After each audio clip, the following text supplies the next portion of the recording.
अपी कलेक्टर ही मालिका सगळ्यांच्याच आवडीची आहे. या मालिकेतील कलाकार सगळ्यांचीच मनं त्यांनी जिंकलेली आहे व त्या सगळ्यांचीच काम लोकांना खूप आवडत आहे. अपी आणि अर्जुनचं प्रेम, त्यानंतर त्यांची जबाबदाऱ्या याबद्दल ही मालिका आहे. चला तर जाणून घेऊया या मालिकेतील कलाकारांना नेमके किती मानधन मिळते. सर्वप्रथम या मालिकेतील सर्वात प्रौढ कलाकार म्हणजेच आपल्या सगळ्यांचे लाडके विनायक काका, ज्यांचं खरं नाव आहे श्रीकांत कामत ठकुराबाई. तर यांना पर एपिसोड किती मिळतात तुम्हाला माहीत आहे का? यांना पर एपिसोड 25,000 रुपये मिळतात. त्यानंतर या मालिकेतील खलनायकाची भूमिका साकारणारा संकल्प, ज्याचे खरे नाव आहे सुनील डोंगरे, यालासुद्धा पर एपिसोड किती मिळतात हे तुम्हाला माहीत आहे का? याने अनेक मालिकांमध्ये काम केलेले आहे. याला पर एपिसोड 28,000 रुपये मिळतात. या मालिकेपासून त्याला एक वेगळी ओळख मिळाली. याआधी त्याने अनेक नाटकांमध्ये सुद्धा काम केलेलं आहे.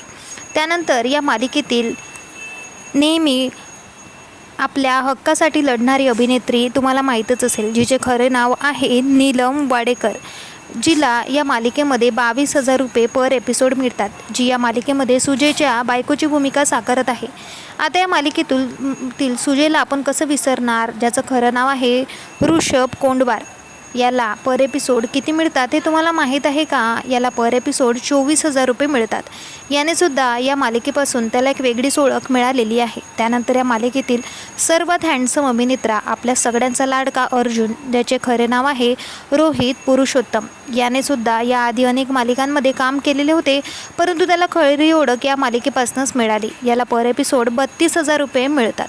आता सध्या ही मालिका एका वेगळ्या वळणावर आहे, परंतु लवकरच अर्जुन आणि अपी एक होणार आहे. त्यानंतर या मालिकेतील आपली मुख्य अभिनेत्री म्हणजे शिवानी नाईक. हिची ही तिसरी मालिका असून हिनेसुद्धा अनेक मालिकांमध्ये काम केलेलं आहे. हिलासुद्धा पर एपिसोड 32,000 रुपये मिळतात.